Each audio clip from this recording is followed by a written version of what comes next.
Last week, we talked all about the research behind second language acquisition in order to help us apply that to our own lives, or if we teach lives of our students, to try to um, understand how we learn and acquire languages, and then how to incorporate that into our lives in ways that will help us make progress and help us enjoy the journey as well.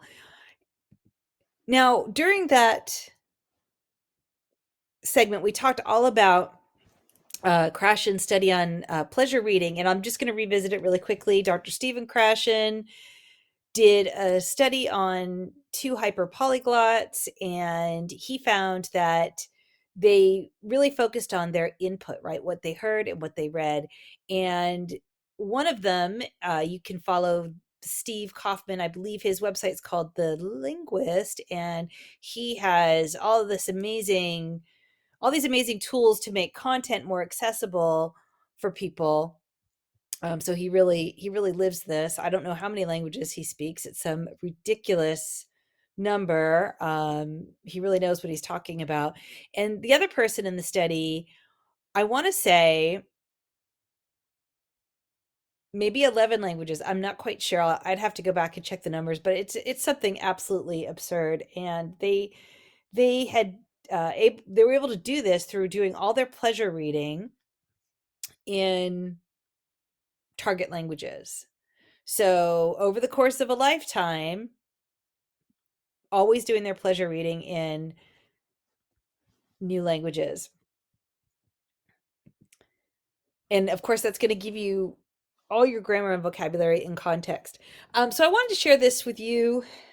Many of us know Tim Ferriss, and I remember buying this book in 2010. Not this version in French. I don't believe that it existed in French quite yet at that time. But I'm sure it's been translated in lots of languages. So this is, of course, the 4 Hour Work Week. Um, who could resist that title? It seems like, wow, what's he talking about?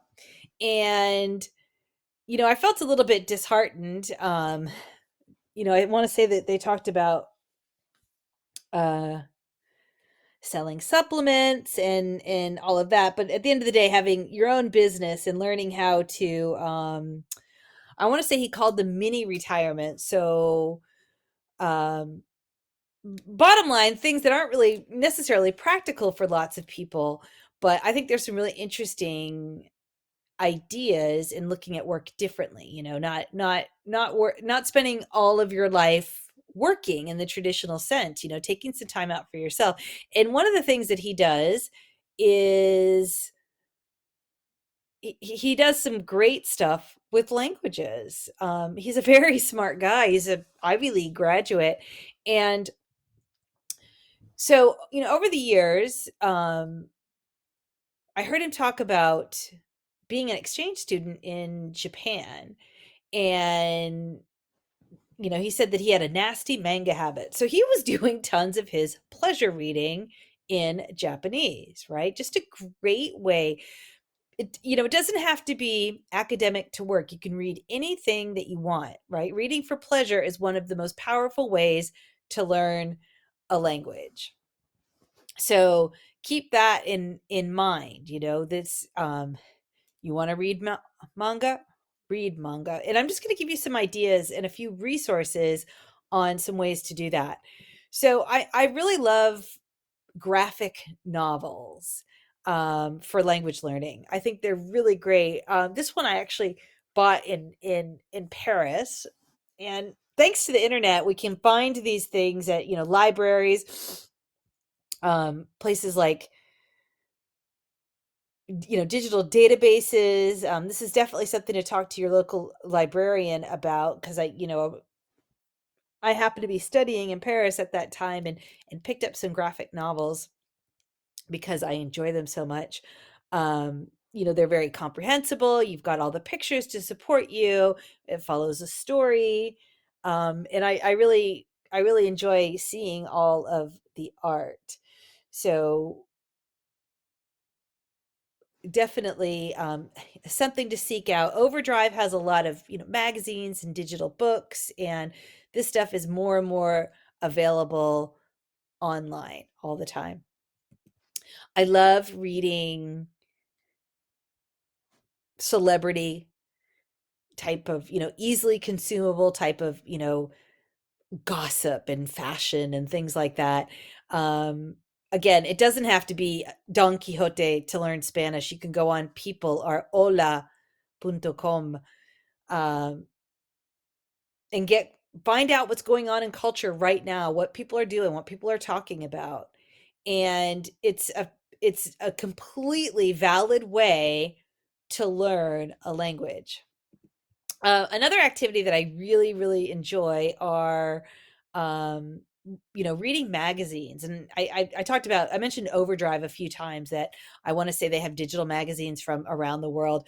But magazines for me, I've always loved magazines. I've always loved all different kinds of magazines. I have Apple News, where I'm not even sure, a couple hundred magazines every month. And I love them because you can get a lot of information on different things that are in your different interests. So, for example, if you enjoy cooking, you can read cooking magazines. If you enjoy politics, you've got a whole magazine dedicated to, current information about that, fashion about that, etc. Right? There's you can really find lots of interesting things to read and learn about, that's in your niche, something that you're interested in. And this in particular is one I bought at a supermarket in France some years ago. And they do a lot of personality quizzes. They do all kinds of quizzes. This one is sort of, this one's, what's your relationship with money? And again, it was easy. I had my feet up.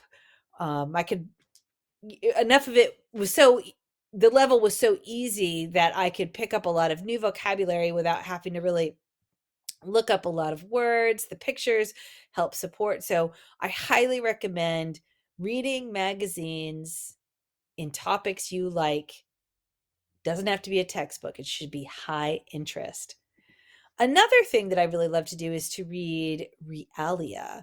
So the real life menus, advertisements, etc. And you'll find, of course, a lot of these types of things in magazines, but you can actually Google a lot of these things. This example, of course, is McDonald's in Japan, and it's going to tell you all of the pictures can support, as you're learning how to read a language with a different script, especially. All of the images are going to help support what you're reading. And it's a fantastic way to learn about culture as well. This is another example of Realia.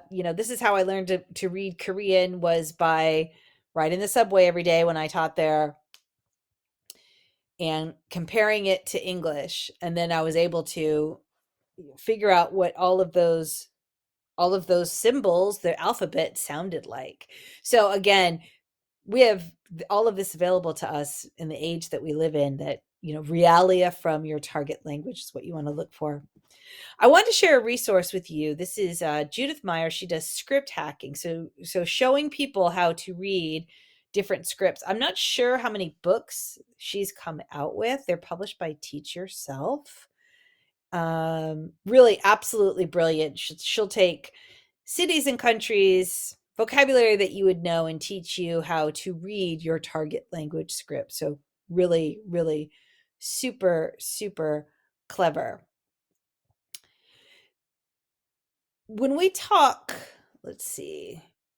When we talk next week, we're going to talk all about how to make reading comprehensible.